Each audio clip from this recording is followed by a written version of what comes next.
बंधुओं, आज मैं स्वर्ग और नर्क क्या है इसके संबंध में बताऊंगा।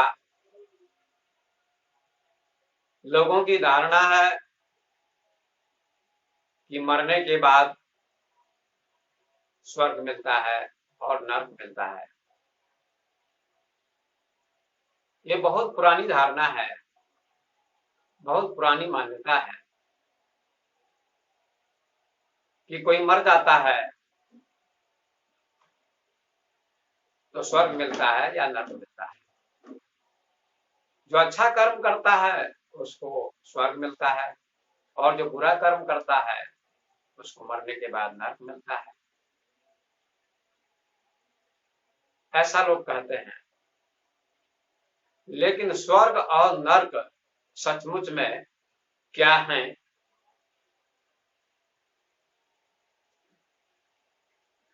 इन दोनों के संबंध में बहुत कम लोग जानते हैं। स्वर्ग और नर्क दो बातें हैं। इन दो बातों के संबंध में बहुत कम लोग जानते हैं।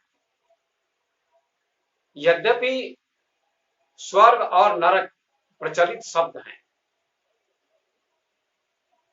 गांव का साधारण व्यक्ति भी जानता है स्वर्ग और नर्क क्या है। लेकिन स्वर्ग और नर्क की गहराई में बहुत कम लोग जा पाते हैं। स्वर्ग और नर्क की व्याख्या, स्वर्ग और नर्क की परिभाषा सम्यक रूप से, सही रूप से कुछ लोग ही जान पाते हैं। कुछ ज्ञानी लोग जानते हैं, कुछ बुद्धिमान लोग जानते हैं, जिन्होंने अध्यात्म का गहन अध्ययन किया होगा। उन्हीं को पता होगा कि स्वर्ग क्या है, नर्क क्या है। लेकिन गांव का साधारण व्यक्ति भी कहता है फला व्यक्ति को स्वर्ग मिला होगा, फला व्यक्ति को नर्क मिला होगा, क्योंकि उसने खराब काम किया तो नर्क मिला होगा, फला व्यक्ति ने अच्छा काम किया था तो उसको स्वर्ग मिला होगा। ये मापदंड है लोगों का। लेकिन स्वर्ग और नर्क की परिभाषा इससे भिन्न है, अलग है। आइए मैं आपको एक कहानी के माध्यम से बताना चाहता हूं कि स्वर्ग और नर्क क्या है। आपके जीवन में भी स्वर्ग उतर सकता है और नर्क भी हो सकता है। आपका जीवन स्वर्ग में हो सकता है और नर्क में भी हो सकता है।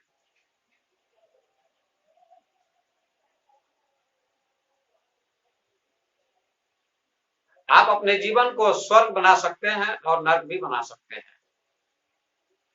ये आपके ऊपर निर्भर करता है। तो आइए सुनिए, एक कहानी सुनाता हूं जो बड़ी रोचक कहानी है। इससे आपके जीवन में बड़ी शिक्षा मिलेगी। ईश्वर क्या है, नर्क क्या है और जीवन कैसे बिताना चाहिए। कहते हैं एक राजा एक साधु के पास गया। साधु प्रवचन दे रहे थे, वहां उनके भक्त बैठे हुए थे, सभा लगी थी। 1-1.5 घंटे तक साधु ने व्याख्यान दिया, प्रवचन दिया और उनका प्रवचन समाप्त हो गया। प्रवचन के समापन पर राजा ने साधु को प्रणाम किया और कहा मैं राजा हूं। अपना परिचय दिया तो राजा को बैठने का आसन दिया गया, राजा का सम्मान किया गया, क्योंकि राजा को बड़ा व्यक्ति माना जाता है, राजा को प्रतिष्ठा मिलती है, तो सम्मानित किया गया।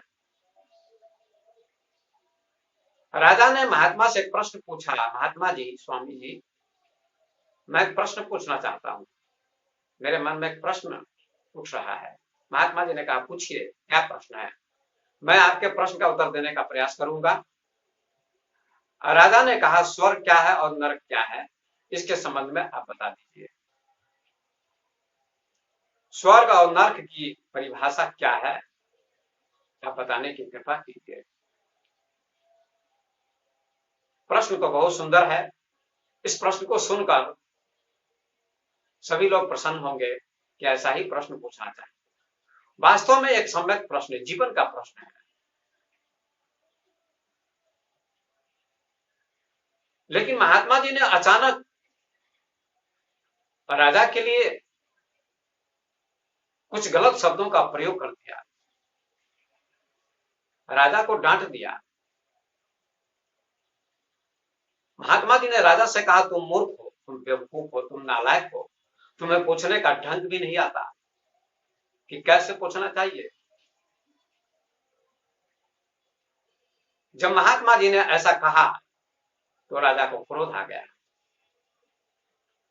और राजा ने कोई गलत प्रश्न नहीं किया था, लेकिन महात्मा जी ने भी जो कहा या शब्दों का प्रयोग किया उसमें भी राज था, रहस्य था। लेकिन अचानक राजा क्रोधित हो उठा और क्रोध के आवेश में आकर उसने तलवार उठा ली और तलवार से महात्मा को मारना चाहा। राजा ने कहा, महात्मा तुम नहीं हो, मैंने तुमसे प्रश्न पूछा है, स्वर्ग क्या है, नरक क्या है, तुमने मेरी बेइज्जती की है, तुमने मेरा अपमान किया है, तुम मेरे राज्य में रहते हो, तुमने समझा क्या है? आज मैं तुम्हारी हत्या कर दूंगा, तुम्हारी गर्दन काट दूंगा। बड़े आवेश में राजा आ गया, महात्मा को मारने के लिए तत्पर हो गया, तैयार हो गया। महात्मा ने राजा को रोकते हुए कहा, ठहरिए राजन, यही नरक है। मैंने तुम्हारी परीक्षा की थी, तुम सत्संग सुनने आए हो, तुम ज्ञान प्राप्त करने आए हो, तुम कुछ लेने आए हो, तो तुम्हारी परीक्षा भी हो सकती है, किसी की भी परीक्षा हो सकती है, चाहे राजा हो, चाहे विद्वान हो, चाहे प्रोफेसर हो, चाहे डॉक्टर हो, चाहे इंजीनियर हो, किसी की भी परीक्षा ज्ञानी ले सकते हैं। ऐसे विद्यार्थी की परीक्षा शिक्षक लेते हैं। शिक्षक को परीक्षा लेने का अधिकार होता है और कुछ भी शिक्षक पूछ सकते हैं। तो ऐसे समय में विद्यार्थी को उत्तेजित नहीं होना चाहिए, क्रोधित नहीं होना चाहिए, नहीं तो विद्यार्थी असफल हो जाएगा, शिक्षक की नजरों से उतर जाएगा। ऐसे ही महात्मा जी ने परीक्षा की राजा की और कहा, तुम मूर्ख हो, तुम्हें प्रश्न पूछना नहीं आता। राजा क्रोधित होकर तलवार लेकर महात्मा को मारना चाहता था। महात्मा जी ने कहा, रुको, यही नरक है, तुम्हें क्रोध आ गया तो तुम अभी नरक में हो। जब व्यक्ति के मन में क्रोध आता है तो वह नरक में हो जाता है, वही अवस्था नरक की होती है, वही नरक होता है। महात्मा जी ने कहा, राजन तुम बहुत बड़े आदमी हो, तुम राजा हो, तुम ज्ञान प्राप्त करने आए हो, तुम्हें थोड़ा चिंतन करना चाहिए, विचार करना चाहिए कि राजा होकर मैं इतनी जल्दी निर्णय कर रहा हूं, मारने का प्रयास कर रहा हूं महात्मा को, तुम्हें इतनी जल्दी निर्णय नहीं लेना चाहिए मारने का, लेकिन तुमने आवेश में आकर ऐसा कदम उठा लिया। यही नरक है राजन, यही नरक है। जब क्रोध आता है तो व्यक्ति नरक में होता है, भूल जाता है माँ को, बाप को, पिता को, भाई को, बंधु को, पत्नी को, बेटे को, परिवार को, सबको भूल जाता है, यहाँ तक कि गुरु को भी व्यक्ति भूल जाता है। क्रोध की अवस्था में गुरु को भी भूल जाता है कि गुरु क्या है या नहीं है। क्रोध नाश का कारण होता है, क्रोध नाश से कारण। इसलिए संतों ने कहा है, महापुरुषों ने कहा है, जहां दया तहां धर्म है, जहां लोभ तहां पाप, जहां क्रोध तहां काल है, जहां क्षमा तहां पाप। जहां क्रोध होता है वहां काल होता है।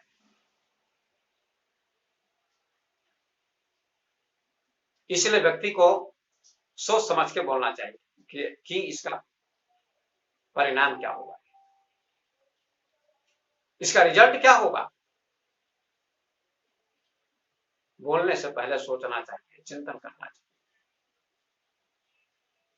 महात्मा ने जब कहा कि तुम अभी नरक में हो क्योंकि तुमने क्रोध किया, ज्ञान देने वाले को ही तुमने मारना चाहा, तुमने हत्या करने का प्रयास किया, इसलिए तुम नरक में हो राजन, नरक में हो।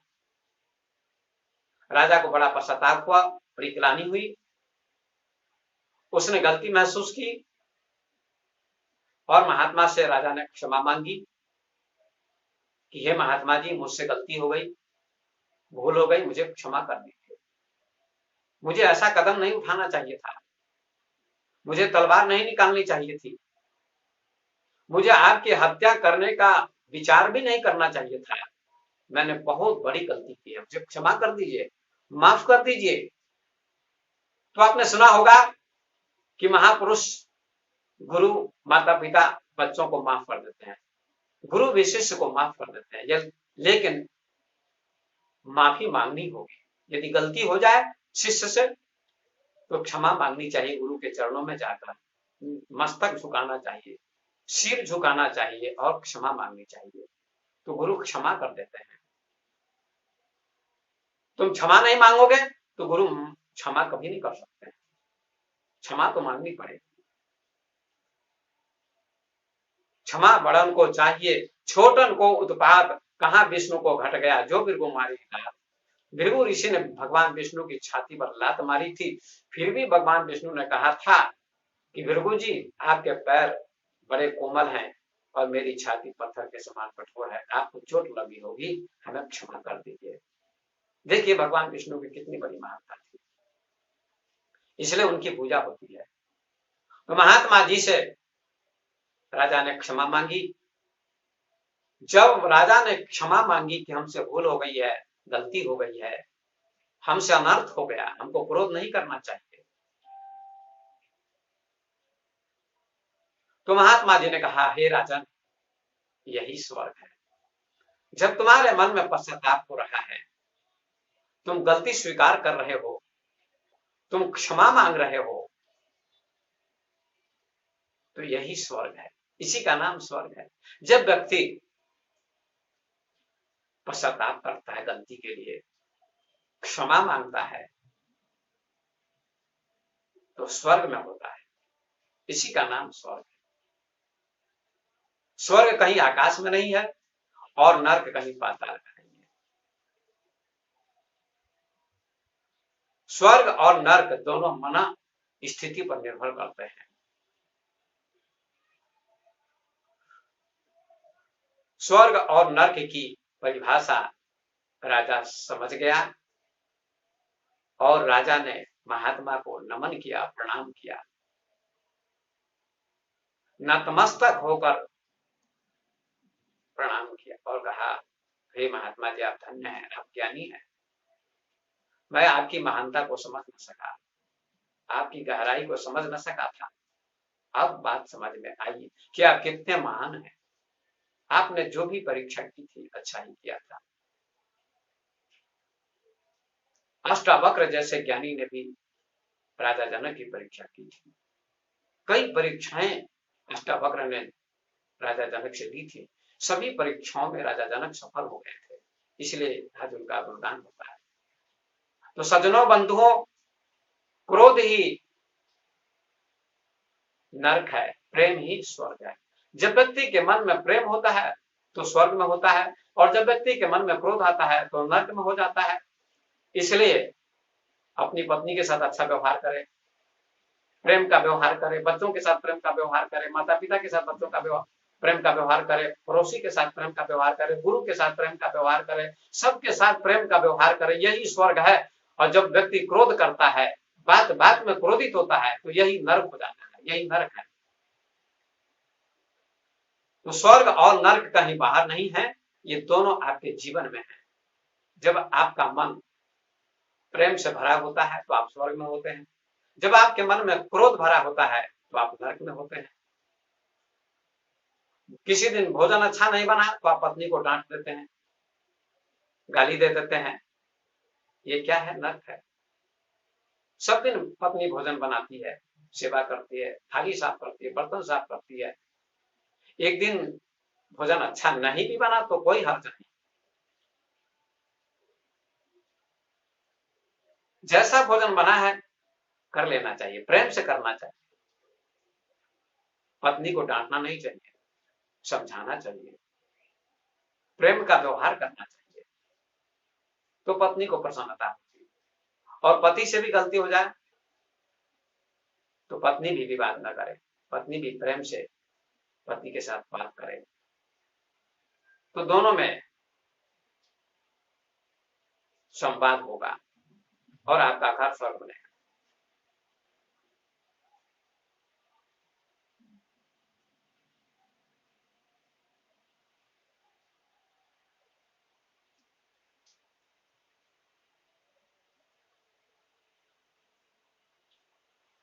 स्वर्ग और नर्क हमारे जीवन में अवतरित होते हैं।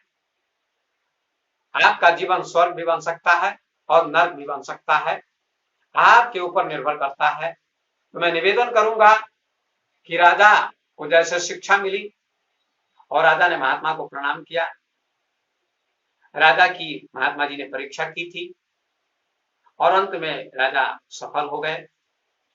स्वर्ग और नरक की बात समझ में आ गई। तो प्रेम ही स्वर्ग है और घृणा ही नरक है, क्रोध ही नरक है, ऐसा आपको समझना होगा और ऐसा जीवन आपका होगा तो आपका जीवन सफल होगा।